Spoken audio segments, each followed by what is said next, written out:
This video is so important for psychology student. Psychology is so lengthy, so lengthy, so lengthy. No, psychology is tricky. अगर आप psychology को बैठ कर रट्टा मारते हो ना तो आपको बिल्कुल भी याद नहीं होने वाला और एग्जाम में तो भूल ही जाओ कुछ लिखने से रहे तो. So guys, welcome back to another video for boards.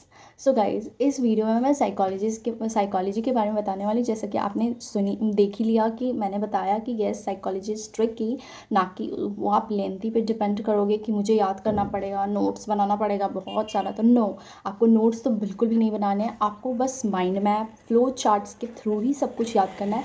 And ये सब कुछ आपके लाइफ से रिलेटेड है, तो आप रिलेट करके बस अपने दिमाग में बिठा लो. एंड बस पॉइंटर्स को, बहुत इंपॉर्टेंट है पॉइंटर्स को याद करना कि येस पॉइंटर्स में कैसे आप अगर वेरिएशन इन साइकोलॉजिकल एट्रीब्यूट को पढ़ते हो तो उसमें जो हमारे टॉपिक्स आते हैं लाइक हमारे बहुत सारे साइकोलॉजिस्ट थे जिन्होंने अपना वो डिस्क्राइब किया हुआ था इंटेलिजेंस की, किस टाइप की इंटेलिजेंस होती है.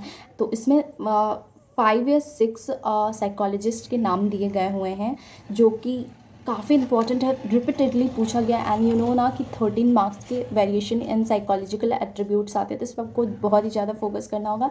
एंड काफ़ी इजी क्वेश्चन आते हैं, कुछ हार्ड नहीं होता, बस आपको पॉइंटर्स याद रखना है, अच्छे से अपने दिमाग में फ्लो चार्ट बना लेना है उसका और माइंड मैप बना लेना है ताकि आप एग्ज़ाम के टाइम में टॉपिक्स ना भूलो.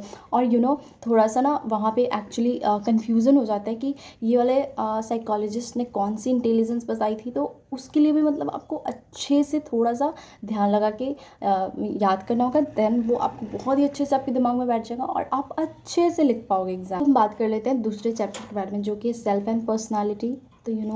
तो ये लेंथी तो है, बट जैसा कि मैंने कहा साइकोलॉजी ट्रिकी होता है, तो आप flow chart and mind map अपने दिमाग में बिठा लेना एंड पॉइंटर्स अच्छे से याद कर लेना. आप बहुत अच्छे से लिख पाओगे और बहुत अच्छा स्कोर भी कर पाओगे. एंड बाकी ओवरऑल चैप्टर्स के बारे में बात करें तो सब बहुत ही ज़्यादा ईजी है, बिल्कुल भी हार्ड नहीं है. तो मैं ट्राई करूँगी. I am a college student now, so मैं थोड़ी सी बिजी रहती, वरना मैं आप लोग को इंपॉर्टेंट क्वेश्चन भी मेरे चैनल पे प्रोवाइड करवा देती. बिकॉज मैंने जो भी नेक्स्ट ईयर सॉल्व किए थे वो काफ़ी हेल्पफुल रहा था. वो सारे एग्जाम्स में आए हुए थे जो कि रिपीटेडली पूछे गए. आप लोग गूगल पे भी देख सकते हो कि जो भी क्वेश्चन 5 ईयर्स से रिपीटेडली पूछे गए उस पर ज़्यादा फोकस करना है. एंड जैसा कि मैंने बताया 13 मार्क्स के 1 और 2 चैप्टर आते, तो उस पर ज़्यादा फोकस करना है आप लोग को, क्योंकि वहाँ से आपके 26 मार्क्स बन जा रहे हैं. तो आप अपने 26 मार्क्स तो फिक्स कर लो ना, बाकी सब आपको चैप्टर याद हो या ना हो. तो गाइज मतलब बहुत ही ज़्यादा, बहुत ही ईजी होता है. आपको बस थोड़ी सी दिमाग लगाने की ज़रूरत है और कुछ भी नहीं.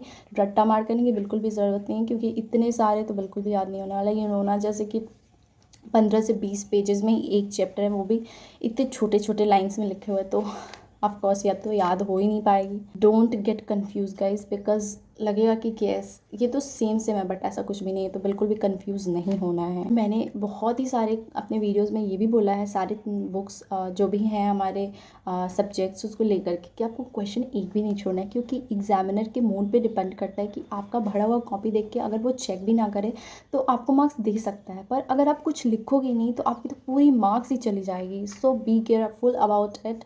आपको पूरी कॉपी भर के आनी है, समझ में आए या ना आए, आपको लिखना आए नहीं या ना आए, खुद से थोड़ी बहुत बेसिक इंग्लिश तो जानते ही हो ना, तो आपको वो बना के अच्छे से लिख देनी है. एंड अभी जैसा कि ज़्यादा टाइम हमारे साइकोलॉजी की एग्ज़ाम में नहीं बची रह गई है, जैसे कि तो हमें क्या करना है ना कि हमें इम्पॉर्टेंट चैप्टर्स पे और जो हाई स्कोरिंग चैप्टर्स हैं उस पर ज़्यादा फोकस करना है, जैसे कि 1, 2, 4, 5 ऐसा वाला टाइप, उस पर ज़्यादा, क्योंकि ये 13, 12, 9 मार्क्स कैसे हैं, तो इसकी वजह से आपको ज़्यादा फोकस किया.